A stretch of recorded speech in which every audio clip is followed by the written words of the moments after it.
Natao si Jesus sa kalibutan, isip maoy katumanan sa gitagna ni Hari David nga gihisgutan diri sa unang pagbasa. Si David gitawag ni San Pedro og propeta kay iyang gitagna nga ang Mesiyas mataw sa kalibutan ug ang iyang lawas dili madugta didto sa Hades or sa lubnganan or sa impyerno. Natawo si Jesus nga wa mo gamit og kwarta.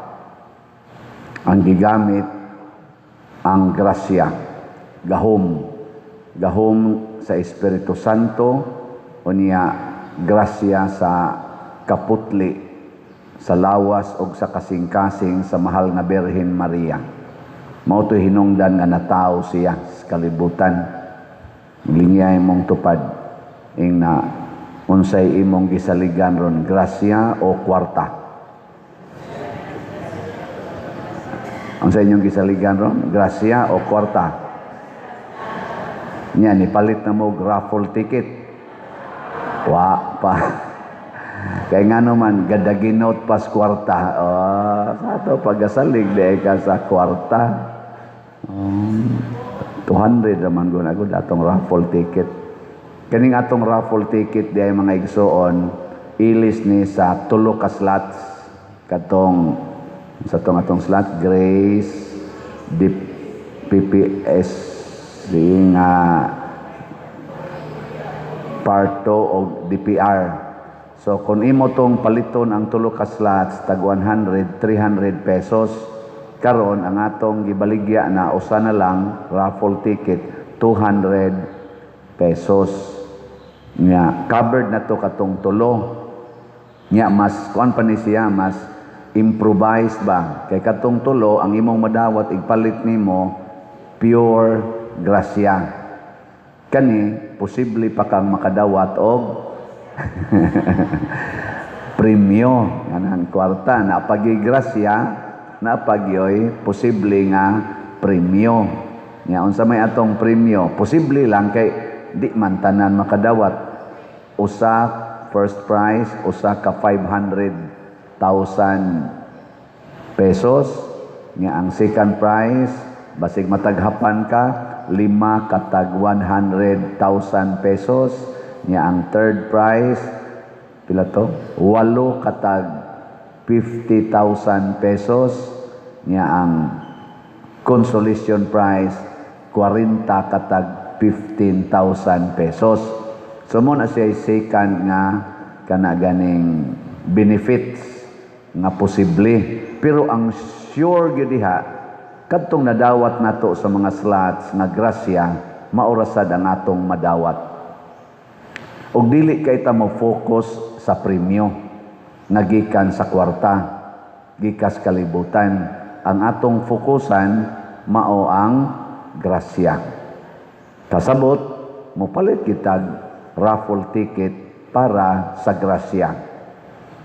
Nakaron sa natawo na si Jesus, iya nang gituman ang sugo sa Ginoo, pagsangyaw sa maing balita, pag-ayo sa mga masakiton, pagpapahawa sa mga yawa, pagbuhi sa mga patay, pagpasaylo sa mga sala. Sa dihang gituman na ni Jesus, ang mga leader sa kalibutan nga daghan kay kwarta, unya sila say dunay gahom din his kalibutan, wa mudawat niya. Ug unsa may ilang gibuhat, ila siyang gipatay ginamit ang kwarta. Numdo ilang gisubornuhan si Judas aron budhian si Jesus, kwarta ang gigamit. Karon nilampos ang kwarta, namatay gid si Jesus atong Biyernes Santo. Oy pagka Domingo gahapon nabanhaw man si Jesus. Nya nakakita man gyud ang mga sundao nga naligid ang bato nya nilinog nya mura sila nakuyapan sa kahadlok. Pag uli na nila ni-report sila didto sa nagsugo nila kadto mga kadagkuan sa mga pari pag mo ni suborno no pari. Ngantong panahon na si Caiphas mura to siya Santo Papa or obispo. So mga obispo gid mo. Pangulong pari man. Pangulong pari. Kaming ordinaryong pari kaikyas may gamay. Pangulo man. So obispo, Santo Papa, Cardinal, mao'y nagpatay kunong Kristo atong panahon na. O ang resulta pag-report sa mga sundao nga tinuod gid ang nabanhaw ang Ginoo, matud pa sa atong ebanghelyo, nakit-an gud sa mga babae. Kay katong mga babae, sila si Mary Magdalene, nag-apong man to dito sa lubong, wa man to sila mamiya. So kuyog sa mga sundao, nakakita sila pagka ligid sa bato. Motong dagan sila kay ilang i-report ngadto sa mga apostoles. Nakita nila si Jesus nga nabanhaw og ilang gihikap og gisimba. Hikap pa sila sa tiil. So diha na sa mga babae. Pero ang mga sundao gitagaan na sa kwarta kay gusto na sad sa mga pangulong pari o sa pangulos mga Hudiyo nga patyon ang mensahe sa pagkabanhaw. So gipatay na nila ang manluluwas, ang mensahe na sad sa kaluwasan, patyo na sad sa kwarta. So kanang kwarta, kuyaw gyud kay na. Kinsa man roy gituhuan sa Pilipinas nga makaluwas sa atong dako kayo karong giatubang nga krisis sa ekonomiya, sa atong peace and order ug sa atong kaning kahiusahan. Kinsa man ron ang gituhuan nga manluluwas? Marcos Group, Duterte's Group, Pinklawans Group. Secret. Mailhan na nimo ang manluluwas kay lutuson na. Lutuson niya gamitan og kwarta. Kinsa maroy ni gamit og kwarta para pag-atake sa ilang mga kaatbang? Marcos Group, Duterte's Group, Pinklawans Group. Secret. I-secret na lang na kay for your eyes only, for your ears only. Makakita na tayo. Kaklaro ana. Kinsa maroy ni gamit og kwarta nga malita-malita o niya nangutang og maayo wa rabay project para lang gyud ipapriso ang ilang kaatbang, ipa-impeach ang ilang kaatbang, isuspenso ang ilang mga kritiko, dili palingkuron bisag nidaog sa eleksyon ang ilang mga kritiko o mga kaatbang. Kinsa may nihimo ana? Marcos Group, Duterte's Group, Pinklawans Group. Kana ako giangko na nako nga dili man ko DDS kay sigihan man kong charge nga DDS ko. Pero unsa toy ako? DJS. Die Hard Jesus Supporter. Og si Jesus kay kamatuoran man, kaluwasan man, mosuporta ko kung kinsa tong mga leaders nato nga nangandoy og naningkamot para sa kaluwasan sa atong nasod. Kay DFS man sad ko. Unsa man ang DFS? Die Hard Filipino Supporter. Kamo, unsa man mo? DJS mo. Basig DMS mo. DMS. Unsa may meaning sa DMS? Die Hard Money Supporter. Die Hard, ingnon ta lang, haron klaro, DKS, Die Hard Kwarta Supporter. Kwarta gyud, kwarta. Basta makakwarta, hala, sige gyud. Ayaw DJS lang ta, Die Hard Jesus Supporter kay naa ni Jesus ang kaluwasan, both spiritual and material. Naasad sa atong pagpakabana sa katilingban ang tinuod nga kaluwasan o kauswagan. Muna kung magsige mo pamalit aning atong tickets, raffle tickets, unya inyo ning himuon tungod sa inyong gugma sa atong simbahan o sa katilingban, makita unya ninyo nga few years, bisan gani few months from now, dagko na kaayo ang mga kaayuhan nga atong mahimo dinhi sa atong katilingban. Nganuman kay nahimo man tang DJS o DFS. Ana. Unya unsa pagilain? DPS, Die Hard. Unsa to mo sa? Abi mo ang ayaw mo ana. Ang say DCS ko ta nayabag naman noon ang inyong Die Hard siyan. Inga ginang Ginoo nangayabag na ni taga Compostela eh.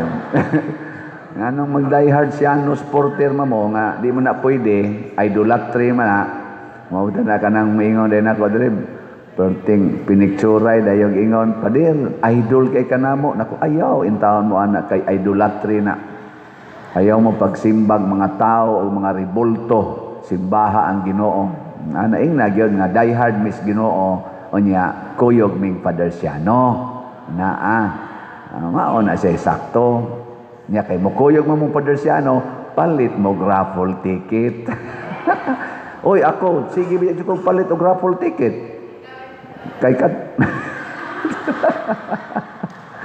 sige ko palit raffle ticket kay die hard slot supporter ba ako, DSS ba?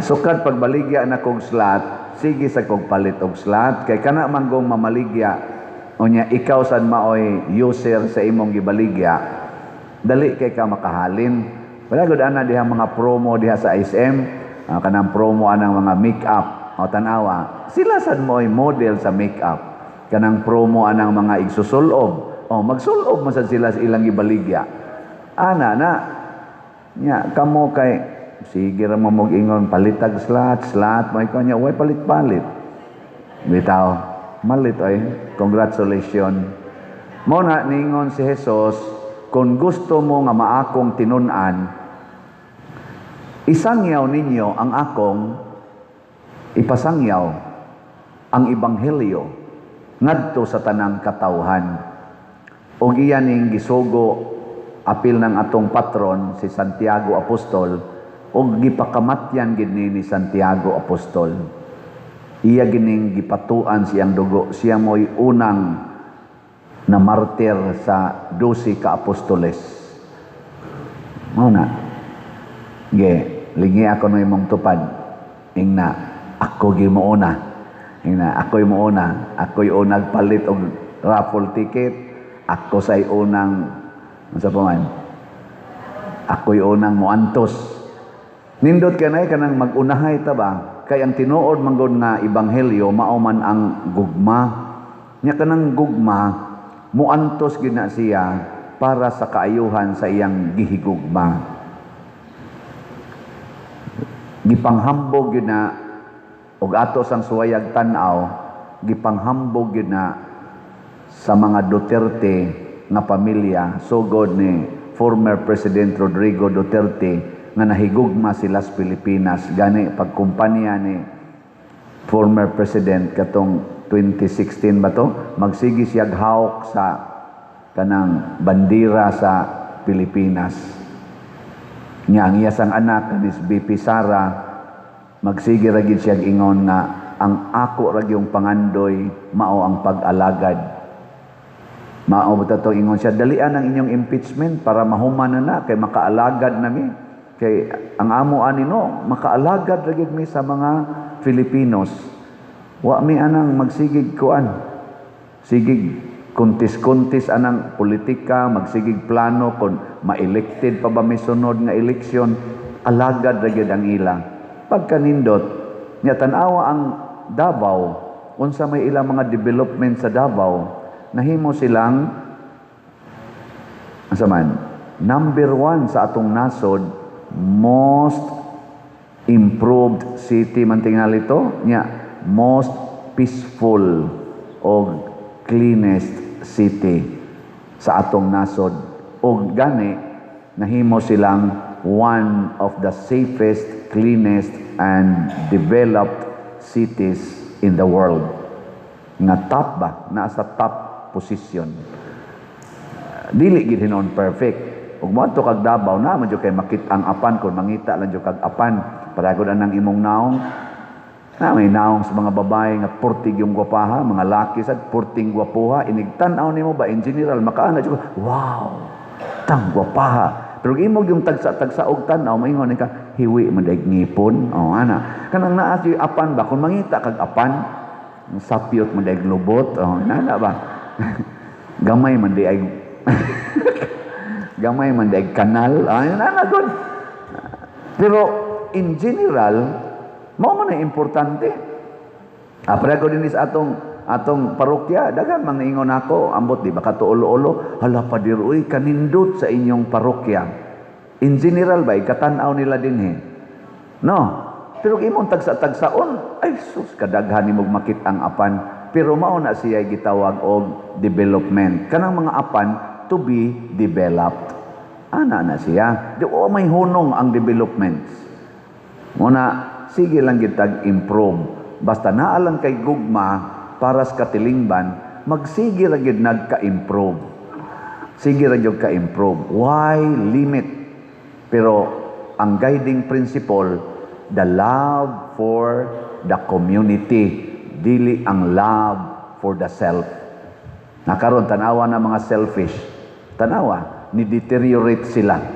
Matod pa ni Kristo, kung higugmaon nimo ang imong kinabuhi, mawad-an ka niini. Karon, sige na sila kamatay. Nagani kunoy usa karon, stage 4 na, cancer. Daot na kaignaw. Ana. Magsuroy-suroy pa siya, pero luspad kaignaw. Muna sa kabot, pila ka kabuk vitamins gitumar ana, o na makalakaw-lakaw. Aron lang yun makita sa katilingban, pero kita ginimo, maglisod na siya sulti gani, murag magkasagol-sagol na ang idea ba na iyang isulti. Di nakakasabot. Kay nag-rumble na. Mao ba ka na meaning anang bangag na? Mao ba ka na? Wako kasabot. No? Pero tungod na sa ilang pagka-selfish. Kay matod pa ni Kristo, kung maniguro kas imong kaugalingon, kawad-an ka niini. Pero kung magpakamatay ka para sa uban, makabaton kag kinabuhing way katapusan. And that is the meaning of resurrection. Si Kristo nagpakamatay para nato. Tanawa diri, basaha rin di ang atong message diri ari nga dapit. Kabasa mo? Sige, ready, go.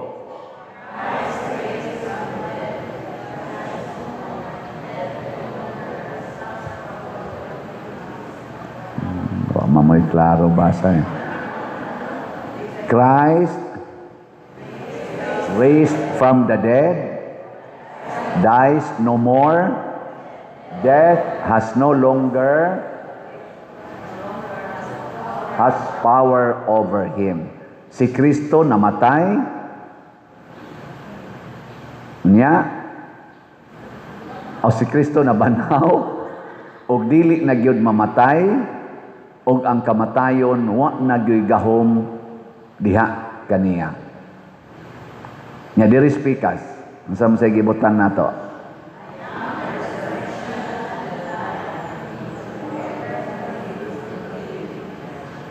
Niangkon sa na ni Kristo, ako ang kabanhawan ug ang kinabuhi. Ang mutuo kanako bisan mamatay mabuhi. Mao sa na diha, John 11:25, dire Romans 6 verse 9. Ato nang timan-an, mo nang gibutang na nato diha kay haron makahibaw ta nga kani diing pag-antos o ang pagpakamatay para sa uban maunay sikreto aron wa nay gahom nato ang kamatayon. Sigihag atake nila si VP Sara. Kani praktikal lang niha, objective. Sigig atake sukad niadtong 2023. Grabe ang atake, impeachment, panaot, kiha, kaso, porting kaso, gipapriso pang ilang amahan, butangan pag yung plunder case, ano nang naay impeachment, EJK, bisag unsa na lagi atake sa mga Duterte, pero karon kinsa may dunay positive trust rating. Na wa gyud ba moabot og negative o wa mo os gamay pero musaka lang sa balik. ang giatake. Labi na gyud si former President Rodrigo Duterte. Siya na nga na, siya representing nanaog sa ato nga 80 kapin, positive 80 kapin ang trust rating, why us hangtod karon. Siya ra siya nakalingkod nga presidente nga dili moubos sa positive 60% ang trust rating, hangtod na naog na las iyang pagka presidente. Karon ang atong presidente negative, negative 9, negative 4, negative 17, pulos negative ang trust rating. Ang uban sa mga presidente sa una inignaog almost negative, naasay negative ang trust rating, pasabot na wagtangan og pagsalig ang katawhan. Nganuman tingali wa makita nga nag-antos sila para sa atong atong nasod. Kanang tawo mag-antos gyud para sa uban, di gid na kalimtan. Bishop Chupilo Kamomot, for example, karon ato na nang gi-propose aron mahimo ng santo. Grabe ang iyang pag-antos para sa kaayuhan sa mga kabos ug mga masakiton ug sa nanginahanglan. Ang among patron, St. John Mary Vianney. Simple ra kitong iyang gibuhat, pero grabe ang iyang pag-antos para maluwas ang mga tao, mga makasasala. St. Francis of Assisi, ako lang nang gipang-mention ang ginagmay ba? Grabe ang iyang pag-antos ni biya yun sa tanan niyang katigayunan aron mag-antos para sa mga kabos o para sa kalinaw o kahiusas kalibutan. Ug hangtod karon sikat kay sila. Sige, last na lang lingi sa imong tupad. Ingna, moantos ka para sa parokya. Ingna, na moantos ka para sa parokya. Ingna, diretsos opisina, palit o raffle ticket.